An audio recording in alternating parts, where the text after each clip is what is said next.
Agentes penitenciários invadiram a sessão da Comissão Especial da Reforma da Previdência.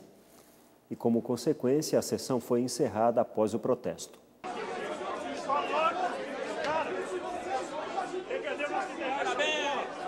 Foi assim que terminou a sessão da Comissão Especial que analisa a reforma da Previdência.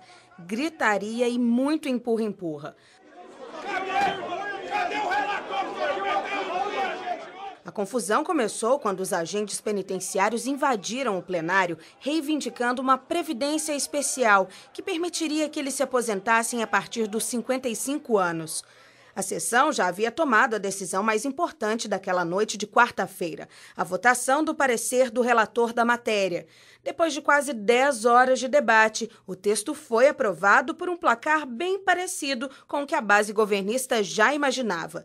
23 votos a favor e 14 contra. Michel Temer se pronunciou por meio do porta-voz da Presidência da República e declarou que a aprovação da reforma da Previdência demonstra que a sociedade brasileira reconhece a importância de aprovar logo a matéria, ainda que a greve geral e os protestos da última sexta-feira tenham mostrado uma resistência da população quanto às mudanças.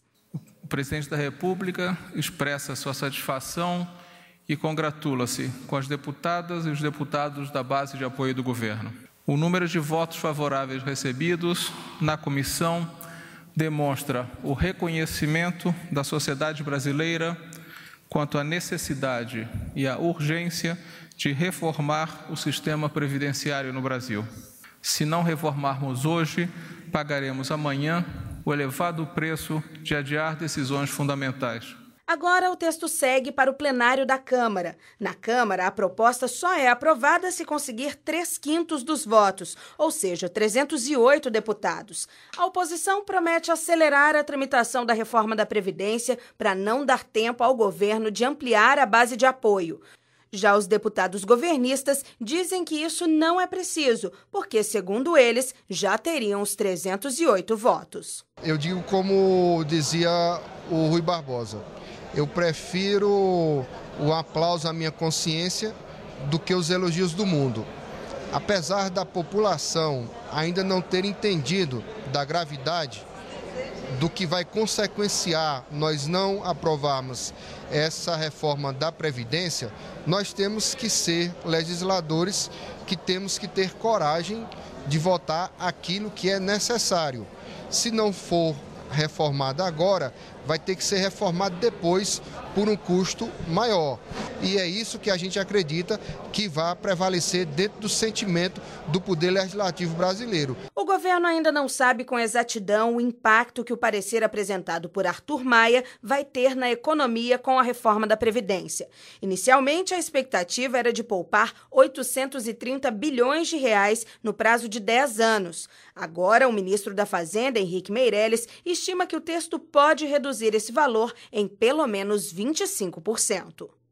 Os efeitos calculados até mudanças efetuadas até o dia de ontem estavam ainda dentro dos nossos parâmetros aceitáveis, como divulgamos.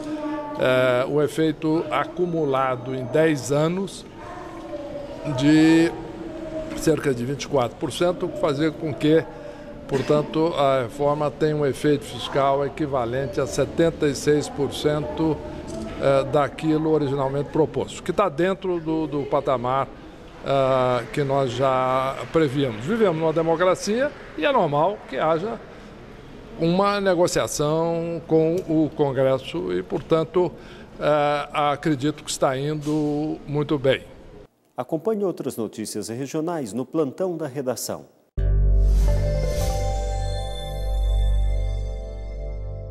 Após ficar com o vice-campeonato da Superliga, o vôlei Taubaté deve sofrer mudança no comando técnico. O site do clube da Bélgica apostou que o argentino Daniel Castellani está deixando a equipe para assumir o time do Vale do Paraíba. A diretoria do Taubaté confirma que há interesse no treinador argentino. A região está com 200 vagas de emprego disponíveis. Só no site Emprega São Paulo são 159 vagas em toda a região. E no PAT de São José dos Campos são 40 vagas abertas. A maioria é para operador de empilhadeira e auxiliar de limpeza. A relação completa de vagas está disponível na página do PAT na internet. Saiba como fica o tempo em algumas cidades. Taubaté mínima 15, máxima 28, Lorena mínima 16, máxima 29, Ubatuba mínima 16, máxima 27 e Campos do Jordão mínima 6, máxima 20 graus. No Repórter Setorial, a segunda parte da entrevista de hoje.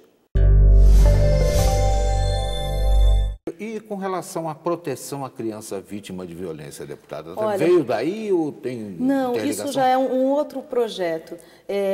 Foi uma votação que nós participamos, votei favoravelmente, para que se dê o ambiente de depoimento para crianças vítimas de violência, ele se dê de uma vez só, por meio de uma equipe multidisciplinar. Porque você imagina, a criança que sofre a violência, ela vai depor. Então, ela revivencia aquilo uma vez, depois ela tem que depor de novo, de novo, de novo. Acaba que você deixando a criança numa situação mais exposta à violência ainda. Então, nós aprovamos essa questão de se ter um depoimento especial para crianças vítimas de violência. Bom, nós falamos no primeiro bloco sobre mais policiamento e questão mais da UTI. saúde, né? Saúde. A senhora oficiou o governador, Geraldo Alckmin? Na questão do policiamento, oficiei para que a gente possa ter um efetivo que possibilite maior cobertura às cidades aqui da região metropolitana do Vale. Muita gente que está aí vendo em casa não sabe o que acontece, né? Pinda tem um efetivo, digamos, de 33 PMs. Chega no inverno, vai todo mundo para Campos do Jordão. Chega no verão, vai todo mundo para Ubatuba. E aí a gente fica aqui, na realidade, com 15 PMs. Há um desfalque. E o crime organizado, diante dessas mudanças, ele também faz o seu movimento de migração. Eu tenho acompanhado o trabalho, e inclusive assim, um trabalho muito atuante da Coronel Nicolucci nesse sentido, de estratégias de combate ao crime. E algo que eu coloquei e fiz essa solicitação é para a gente ter um efetivo maior, até porque tem uma turma se formando. É verdade. Então, e como muita gente mora aqui na região, desses novos PMs que estão se formando, ganhamos 10 delegados, né? Ganhamos 10 delegados outro dia. E quanto à UTI, hein, deputada? Isso é um negócio muito complicado também para nós aqui. Essa questão da UTI, ela é bastante complexa, porque nos dados lá que o governo apresenta, eles dizem que São Paulo tem leitos de UTI suficiente. Mas quem é da população sabe o quanto que, na hora que aperta e precisa do leito de UTI, o quanto que é um sacrifício fazer com que o paciente tenha acesso ao leito de UTI. Já imagina, o camarada está lá no Vale Histórico, aí tem que ir para São Paulo, para Guarulhos. Não, é um absurdo. É uma loucura. E a gente, assim, quando o governo diz que tem leito suficiente, é porque ele também acaba que contabilizando leitos particulares. Mas com essa crise toda que a gente tem no país, imagina, muita gente deixou de ter plano de saúde e migrou para o sistema público de saúde. Então, eu tenho insistido muito para que a gente possa aumentar os leitos de UTI na região. Eu estarei visitando as obras, inclusive, do Hospital Regional, que está sendo realizado em São José dos Campos e em Caraguatatuba, porque entendo que, concluídas essas obras, nós vamos ter o quê? Uma melhor otimização dos pacientes. Então, o pessoal do litoral não vai precisar subir para o Hospital Regional de Taubaté. E as cidades mais próximas de São José passam a ser atendidas em São José. Então, Taubaté acaba aqui sendo referência mesmo aqui para a região do Vale, em específico o Vale Histórico. No entanto, a gente continua a insistir. Nós entendemos que precisamos ter um hospital de pelo menos assim média complexidade para atender o Vale Histórico, principalmente na parte cardíaca, já que a gente tem aí uma demanda que pelas estatísticas mostra que é uma necessidade. Então, ao invés, se a pessoa está com uma ameaça de infarto, ao invés dela ter que vir, por exemplo, lá do município de Areias e ter que ir até Taubaté, ela teria esse atendimento mais perto. Vocês estão vendo que a deputada, eu chamo de Federal do Vale por isso, olha, ela cobre o vale todo. Inclusive o Cruzeiro, 2 obras que estavam paradas lá, abandonadas, só foi lá e botou para funcionar de novo. Conseguimos retomar. Tem só um minutinho para a gente falar com o prefeito disso. Tales, é uma obra de uma quadra de esportes e também uma obra de uma escola. E conseguimos retomar, por exemplo, aqui na cidade de Jambeiro, e também Paraibuna, retomar também ônibus escolares, que estavam assim, a ponto de perder, e a nossa assessoria, eu tenho feito esse trabalho junto às prefeituras de assessoramento técnico, nós conseguimos recuperar esses ônibus. Estamos quase concluindo a pauta toda, falta só falar da Dutra e da ferrovia, melhorias para os 2 setores. Tenho cobrado isso junto à NTT.